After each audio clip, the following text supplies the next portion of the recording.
the beginning, stock cars outran the police to deliver the hooch to our ancestors. So sweet. Are you ready for a trip down victory lane, where Richard Petty's winnings were insane and Dale Earnhardt put everyone to shame? Canadian Junior Handley is in the Hall of Fame. Live from Haldeman County, it's time for the Driver in Deep podcast. Are you ready? Hi, everyone. Thanks for joining us. Episode 38 of Driver in Deep, brought to you by wingnutsports.com. I'm Alex, and I'm here with my partner, Mark Scooter McSporran.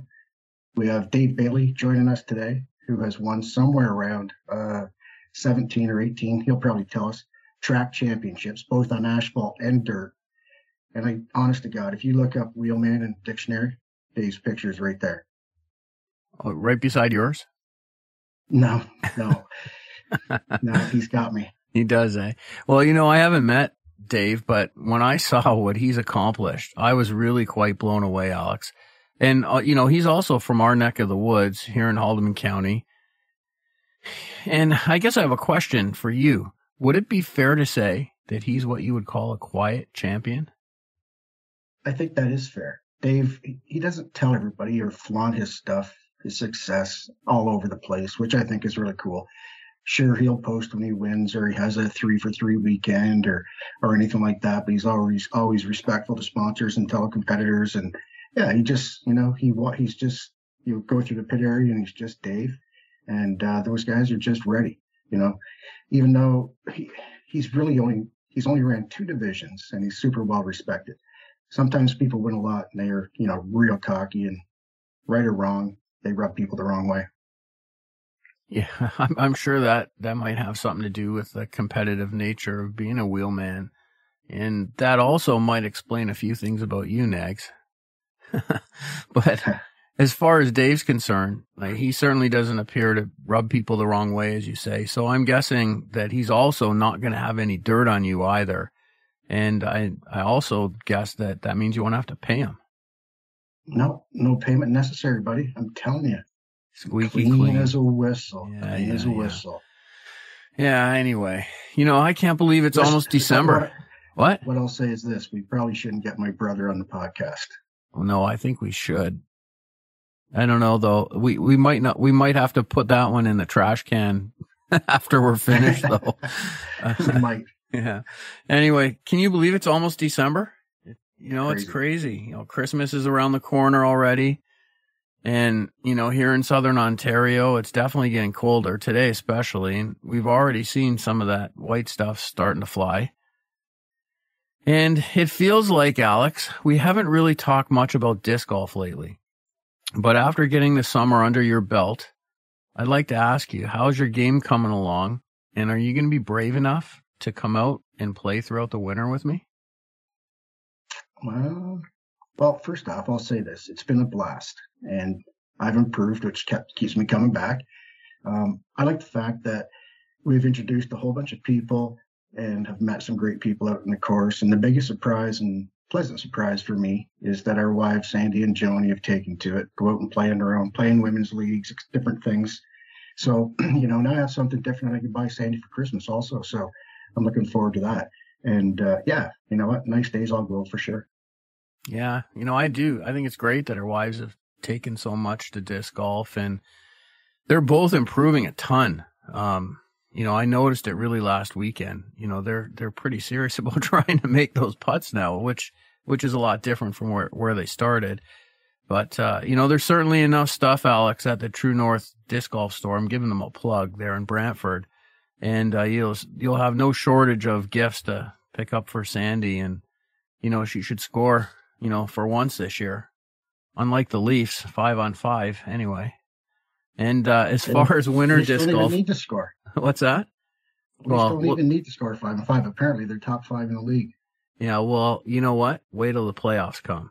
And if you don't score 5-on-5, we'll see what happens. But as far as winter disc golf goes, and I know some people really want us to get into hockey, but, you know, we're going to try to temper it a little bit here. I can't wait to get out and play Christie Lake this winter. It's a beautiful place, and there's an extremely dedicated group of disc golfers there. I mean, this week when we got off the course at the turn, they had a big fire blazing, and, they're having a couple wobbly pops perhaps there and cooking their Maybe lunch. A couple fatties.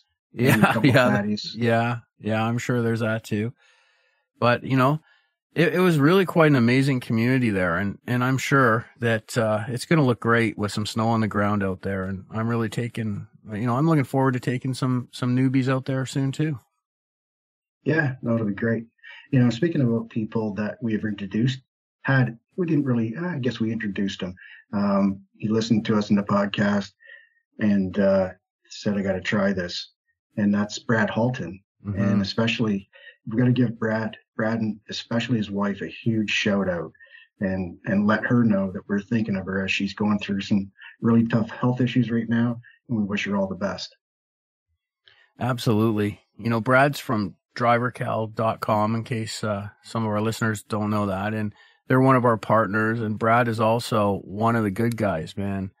So, yeah, all the best to Brad's wife. Good luck to both you guys. Absolutely. We're hoping for all the best for those folks for sure. Hey, why don't we bring Dave in? Yeah, sure. But, before we do, I have a question for you. Sure. What does Darryl Sittler and the Toronto Maple Leafs have in common? Both winners. Yeah? Oh, when was the last time the Leafs won the cup? The cup? I'm getting away from my question, though. Do you want me to answer it first? Do you want me to answer the question? It was 1967. I got one for you. When was the last time the Sabres won the cup? Well, the Sabres weren't even around then, so I guess it really doesn't matter. Anyway, do you want the answer to the question? What does Darryl Sittler and Toronto Maple Leafs have in common? Go, Scooter. Darryl Sittler wore number 27, and the Leafs are 27th in the league, scoring 5-on-5. And the Sabres, by the time this drops, will be 27th in the league. No, listen. I told you they only had to go 500 on this stretch. And they are. They're not. And you know what? With a little better goaltending, which we knew was going to be an issue, we're almost there. What's that?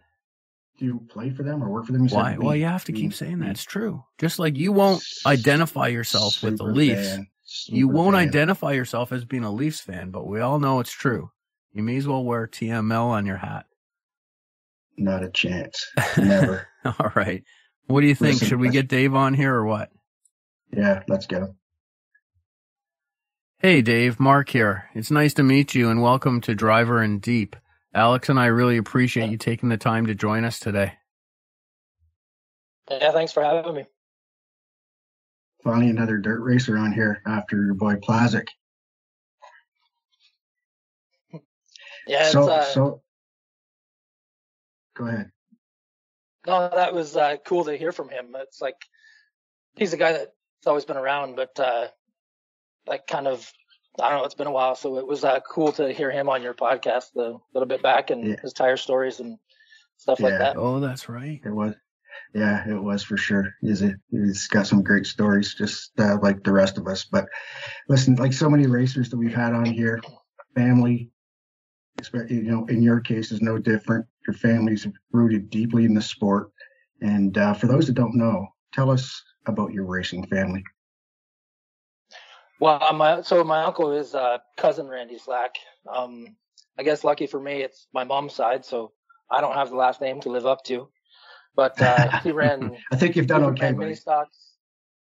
Well, yeah, I guess, but there's no pressure that the other people have that last name, so it worked out good for me. But yeah, he raced mini modifieds and mini stocks back in the day at Cayuga, so I never really got to help him out. And then he quit like in '84 or something, and my dad was a photographer, and so we just kind of got to go around racing everywhere. And I guess like Randy had retired and then came back in maybe like early 90s or something, and just kind of went from there.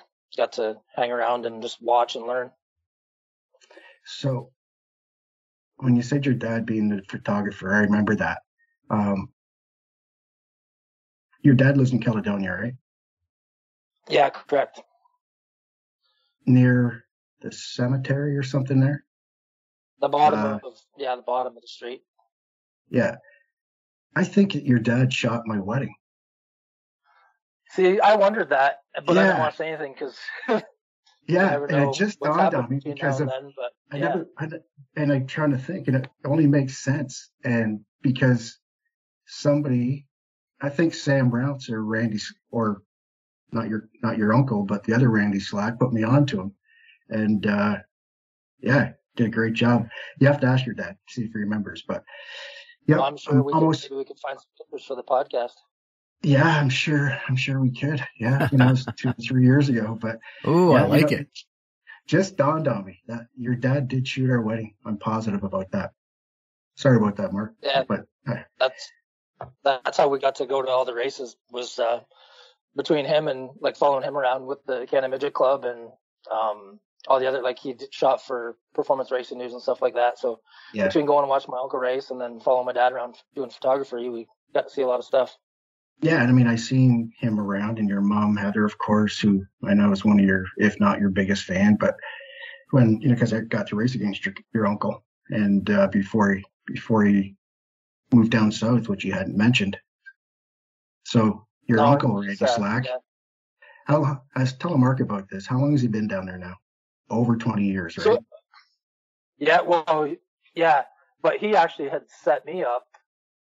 Right. The year before he went, like I went down with Team Lear, which was Jimmy Means, and he like Randy was waiting, trying to get his stuff in order, and I went down doing like a 5 race deal or something like that with those guys, and so I'm pretty sure it's been 98 or 99 since he was down there. Yeah, I think you're right in and around there. And for those who don't know, he's super quiet, and you'd never know. He'd never tell you, even if you bumped into him at the shop at Roush Fenway. But Roush Fenway Keselowski now, so he must be a bit excited about some new influence there. Yeah, I was watching a video the other day on YouTube of the last race that was ever at Rockingham, and he's standing next to Jack in Victory Lane with the DeWalt car. Matt won that last race. Yeah, no, he's been there for a while, all with Roush too, which is awesome. Hey, Dave, so turning all the way to back to the first chapter here, like many others, you started karting, I believe, at the Hamilton Karting Club before you moved to mini stocks at Flamborough Speedway. Can you tell our listeners a little about your karting career? And secondly, did you do anything else to hone your craft before racing mini stocks, such as crewing for anybody else? The go-kart thing, that I'm pretty sure we started in 92 maybe, or 93, and lasted a couple of years. We were able to win a Thursday night championship, I think, in 94. And I went back, I think I broke my foot in 95, and we never ran a full year. And then after that, that's when Oswego was getting ready to open. So we started to build a mini stock for that thing. And then we had a mini stock ready for when Oswego opened, but Oswego wasn't open. So we went to Varney and ran the first few races at Varney. And then I think Oswego opened in the end of June or start of July or something like that. They weren't ready for the start of the season. So, but yeah, we were ended up the go-kart deal, and then started running the mini stock at Oswego, and that never lasted long. It got flipped, I don't know, 4 or 5 nights in, and that was the end of that for a while. That was the end of the mini stock stuff. And then in the meantime, I helped out Bill Innes. He'd messaged me. He bought Rob Nethercott's street stock from Delaware, and we went and we ran that for a while. And in that same time, Huntsinger had a dirt sportsman car, so we worked on Huntsinger stuff, and yeah, I went and worked on that Bush car. Like everything kind of just happened all at the same time. So what year did you build that mini stock, the Nissan that you ran at Flamborough? That thing wasn't until 2010. I'm pretty sure we built the Mustang in 2003. So from whenever that opening year at Oswego was till 2003, that's when I got to learn from other people's mistakes and wasn't spending my own money racing. We were just off helping guys and learning stuff. So kind of when we came back, it was a whole lot more knowledgeable than a 19-year-old kid. Yeah, no, hey, that helps a lot when you can jump in with both feet. And it seemed to work because you go to Flamborough, You won 5 championships with the mini stock there.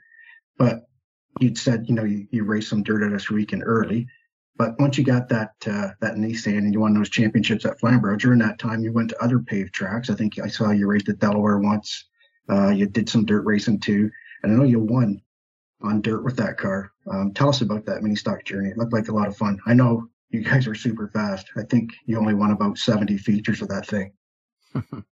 Yeah, well, it actually started off with a Mustang, and we won, I think, 40 and change of those features with the Mustang.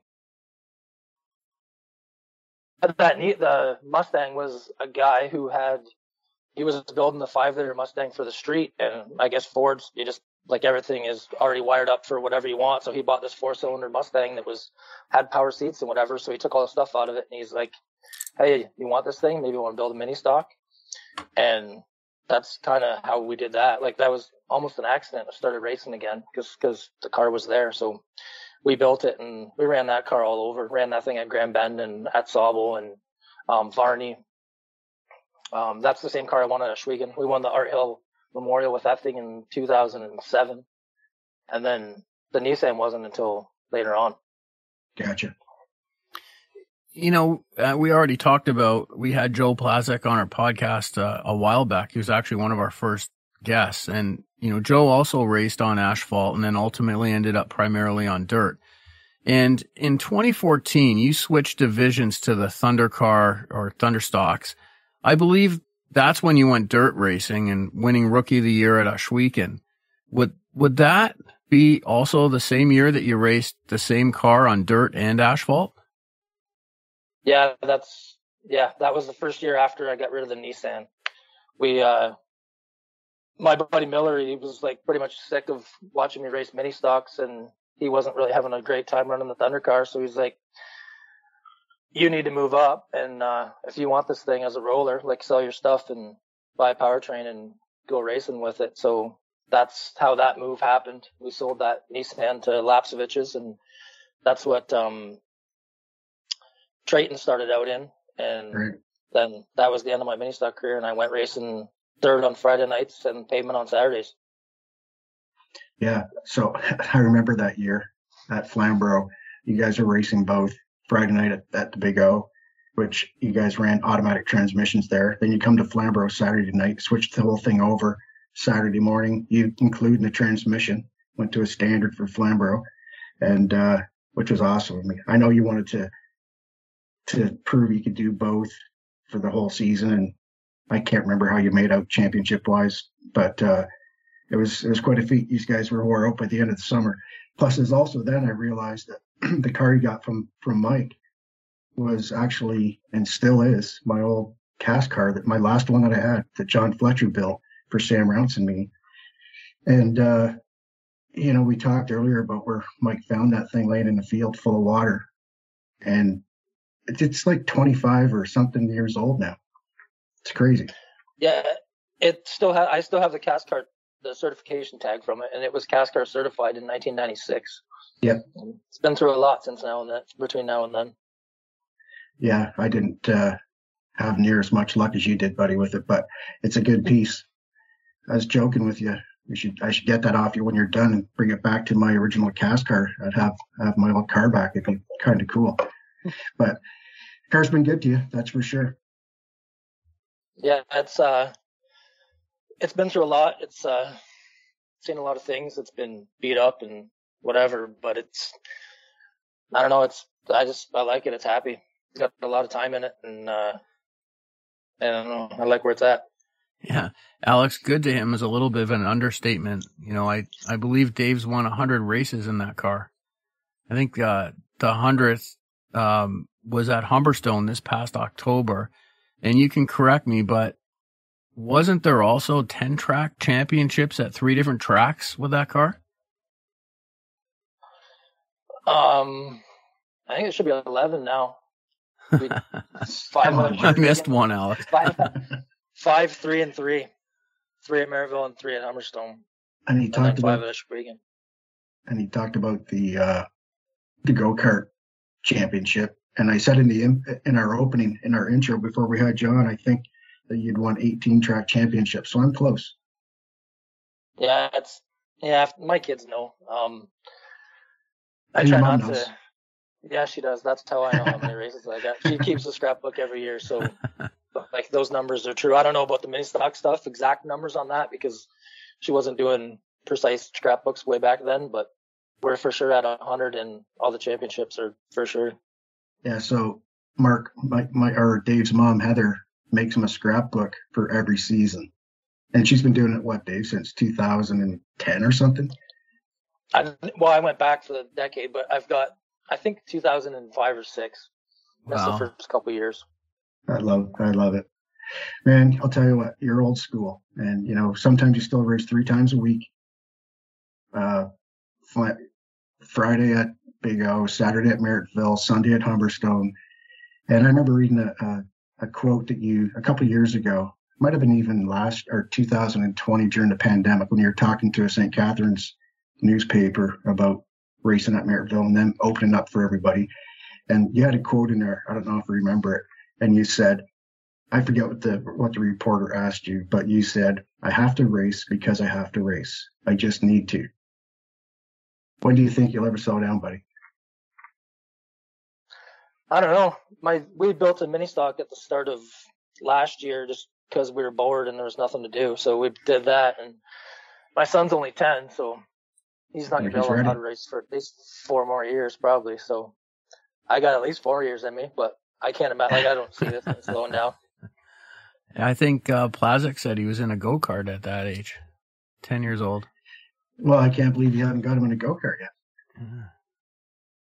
To be honest with you, it's way cheaper to build a mini stock. I could build them probably 6 or 7 mini stocks for the price of that stuff. So I agree. I'm pretty frugal when it comes to that stuff. And if the right deal came along, then for sure we'd put them in one. But I can't justify it. When I raced go-karts, we didn't spend that kind of money, so I can't see that happening. But I don't know. He likes the mini sprint stuff. Just right. Still, it's tough. If you're going to do something, you kind of want something that you can take wherever. So a go-kart would make more sense in that case. But we'll see. He's not bugging too hard now. He's kind of happy that he owns the mini stock, and we let Trevor run it last year. Oh, Trevor did run it? Yeah, it was out probably 5 or 6 times last year. Because that's just hard. We want to let other. Yeah, we want to put other people in it. It's just hard because you got to drag it there, and not everybody has a truck and a trailer. Because somebody does have a truck and trailer, they probably already got their own car.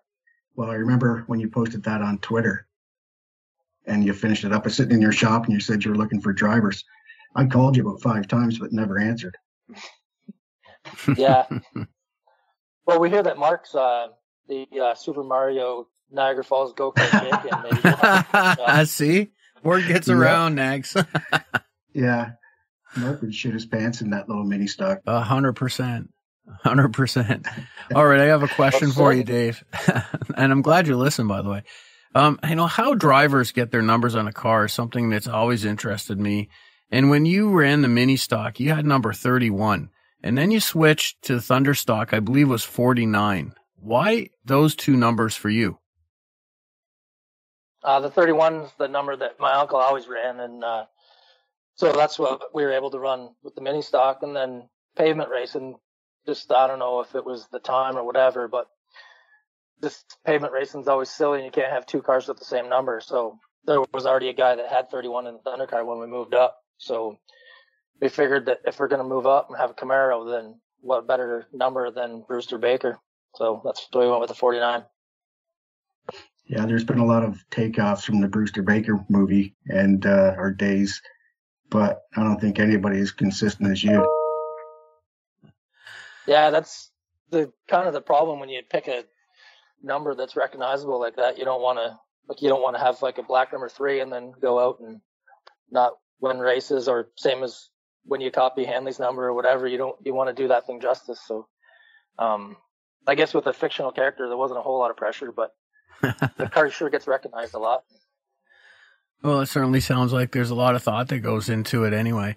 And you obviously love what you do in the division that you race in. Have you ever thought about switching to any other division? Or are you really in just a great spot for now?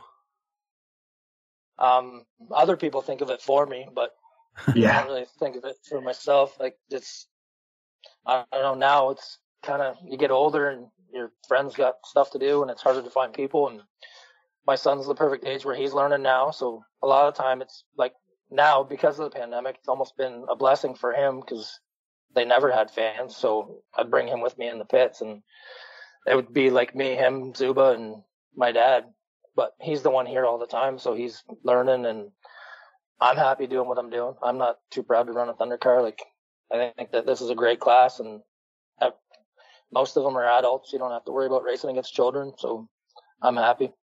Yeah, I don't blame you, man. There's nothing. We talked about this in the intro, Dave, and sometimes people race in division and dominate. And let's be honest. I know you won't say it, but I'm going to say it. You do dominate for the most part. You win a lot. You win championships, but you don't rub people the wrong way. You're not a cocky ass. You're respectful. You're one of the most popular guys in the pit area. If you walked through there, you wouldn't know if you'd won one race or one. If you're comfortable there, there's a tough class. That's when I go dirt race to watch a dirt race, I always got to get up to the fence to watch your division. It's super fun. It's competitive. Usually, in my opinion, the best race of the night. Awesome class. So good for you. Good for sticking it out there for sure.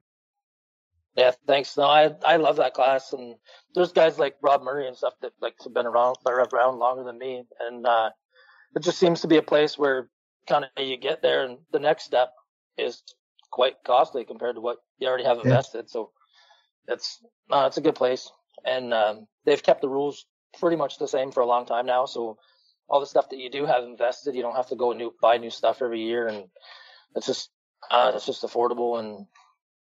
It has a starter, so you can start it up and drive it on your trailer by yourself and don't need a four-wheeler to push around. Those classes look like fun. I drove a crate sprint one time, and I wasn't comfortable in it at all. Hopefully with time I would have got comfortable, but I'm happy where I'm at. Yeah, no, hey, like I said, good for you. And you've had a bunch of good partners along the way. A couple that come to mind to me as soon as I see your car, hear your name is Queenston Chev and Jibs. Tell us about your partners. Yeah, Mark, he's been with us probably since the last year of the mini stock, I guess. So 2013, wow. He was a racer and kind of has a business he does have a business and just doesn't have time to do racing on his own. So he's happy to come and help out when he can and get his name out there. And it's awesome to have support from him. And then Don from Queenston, I met him probably 4 or 5 years ago, and like those guys have been great partners too. Just had the car in their showroom a few times, and they don't ask a ton of me, and we just go and put a thing in Victory Lane, and they're happy.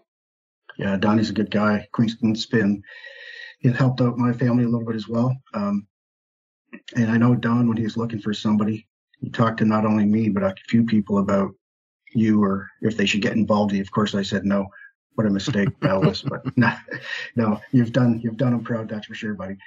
We talked about all your dirt race, pavement racing too, but you've been dirt racing primarily for a long time now, and had to bring this up, not for the wrong reason, but in 2019, you made a return to pavement racing at Jukasa, which I know is near and dear to your heart, and Rodney Rutherford's OSCAAR hot rod, which is going great until about 5 laps to go. Man, that was a bummer for everybody, but have to ask you selfishly, how was that experience? Up until whenever that wreck happened, it was fun, man. I hadn't had a chance to race on that place before, so I did. So many go-karts in the infield. We raced go-karts in the infield. I don't know, like Adam Ross and Hunsinger and Bob Slack and Brett Strafford. It was a race that Roger had put on like way back, and that was the only time that I'd got to race there until then. And it was going good. I was trying to just stay out of the way, and on a restart, those guys all wrecked, and that place is big and fast, and you can't get stopped. Yeah, that thing got big fast. Yeah, that was unfortunate. That was a hard hit. I saw you after. I think you're heading home, so you get ready to go to Humberstone the next day, and you were already sore. I could imagine what you were like the next morning. Yeah, I think we ended up getting rained out the next day, but yeah, that was. It was rough, that's for sure. That was certainly unfortunate. However, it is great that you did get to check one off your bucket list by racing at Jukasa. And hopefully all the tracks are open fully again in 2022? And if so, what will your plans be? I'll be full speed ahead 3 nights a week, just doing what we do, just racing.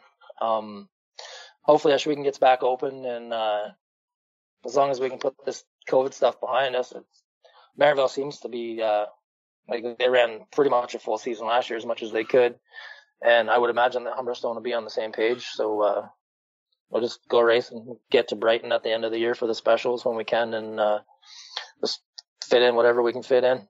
You got to Southern Ontario Motor Speedway last year, the year before, when they redid it, didn't you? Yeah, we got there 3 times this year. Oh, okay, this year. Looks like a big fast place. We went there last year too, but yeah. Yeah, it's big, fast, and I don't know, they did a lot of work to that place. It's kind of in between. It's Maryville gears too much, and Ashwegan gears kind of not quite enough for me, so it was a crapshoot. We went there at the end of the year with the Maryville gear and just spread our stuff all over the back straightaway. Oops. It's not good. Listen, I know that you're a fan of all types of racing. You watch racing all the time. You're at races. You'd raced. I can remember at Jukasa, you'd race and then run home, head over here, try to get some tickets and watch the end of the races when you could. Just a race fan. Pavement, dirt, doesn't matter. And, for you doing both over your career for a long time, is there anything that you feel that stands out to you? Not anything particular, not to pick on any type of racing, but from one type to another, how would you, is there something that dirt does that would benefit asphalt, or that asphalt does that would benefit dirt? Or you've seen it, and it's always interesting to get an opinion from somebody who's done both.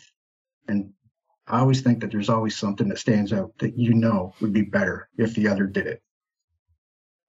Well, that's just changing rules all the time.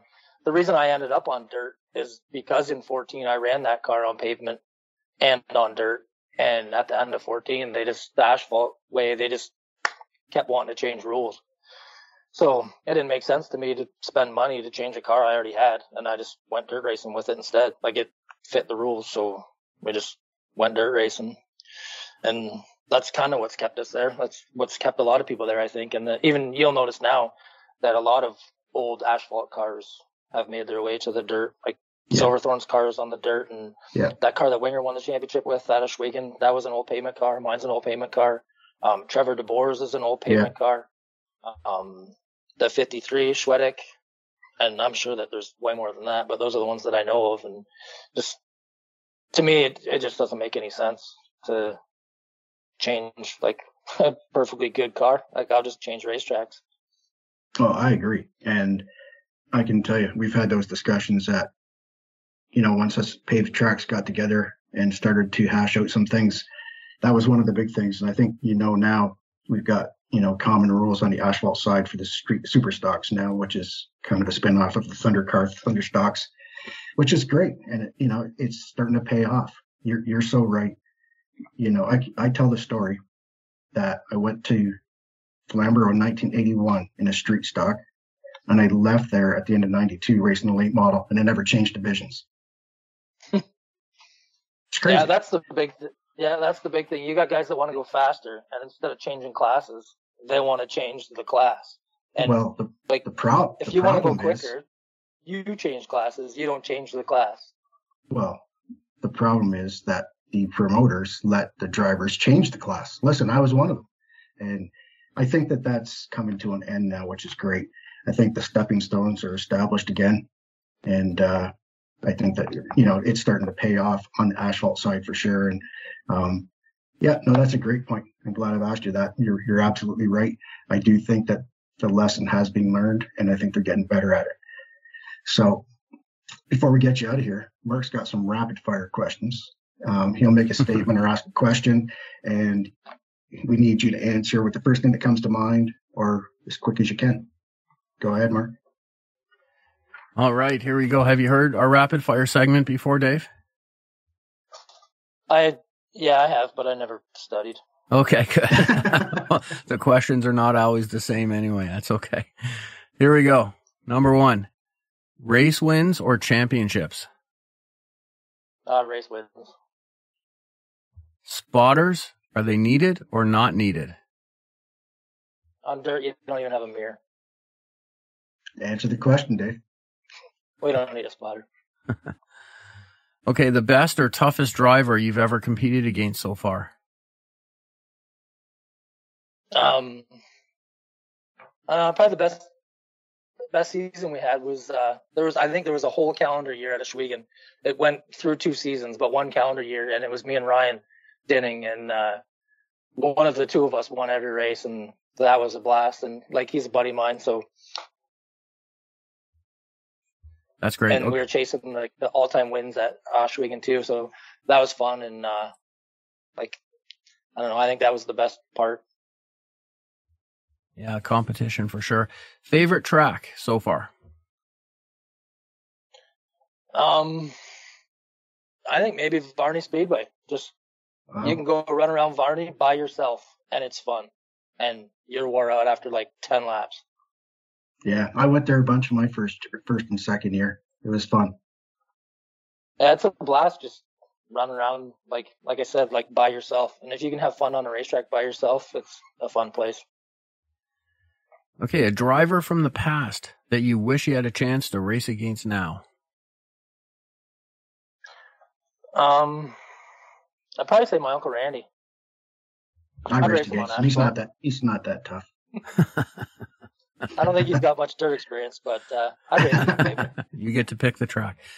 All right, with the Pinty Series going to Ashwaubenon, would you race in it with the right opportunity? Yeah, for sure. Seems like there's a lot of talk, but I don't have a ride for that, so I don't know. It's 8 months away, 9 months away, so we'll see what happens in the next 9 months.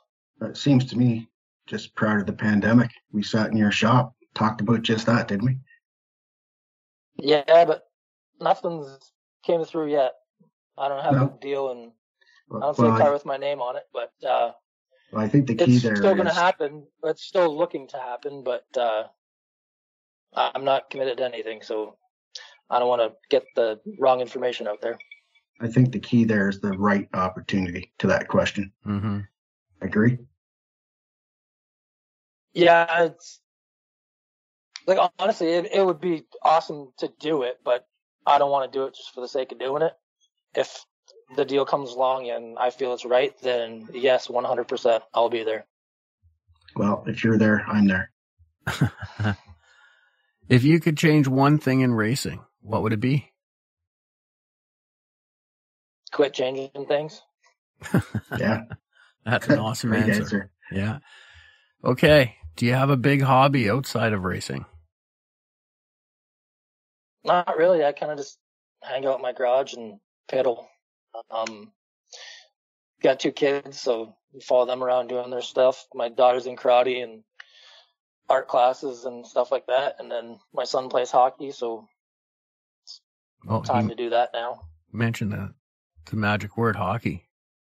Didn't even have it on the question here. Well, who's your favorite team? I'm not going to lie to you and tell you I'm a big hockey fan, but I'd pick the Leafs. I can't believe we didn't say the Sabres.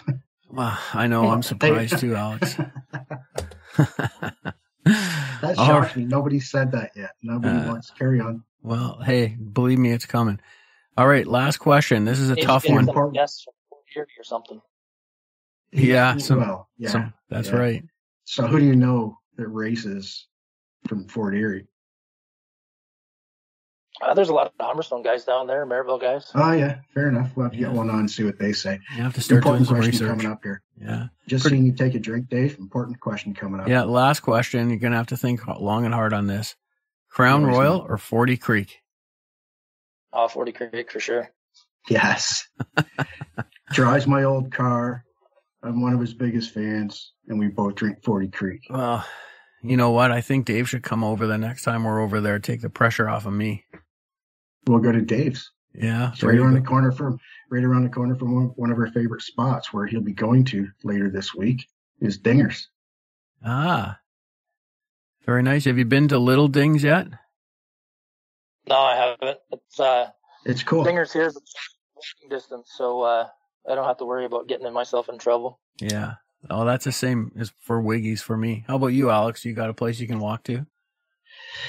The deck. Yeah, that's about it. So I'll have to drive or get a ride. I mean, I could walk. Yeah. Well, you know what, Dave? You should check out Little Dings when you have a chance. They did a great job renovating the place, and looks great. I'll pick you up, buddy. We'll meet Mark there, and I can drive you home. Or bring Sandy. Yeah, get Sandy. She can drive us all home. Yeah, we'll bring the wives.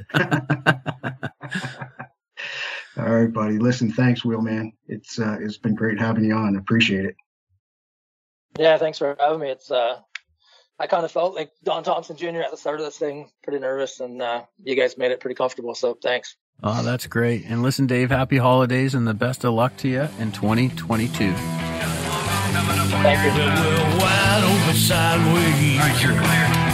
The talk is cheap. You're clear on that. We got the foot to the floor. We're gonna drive her in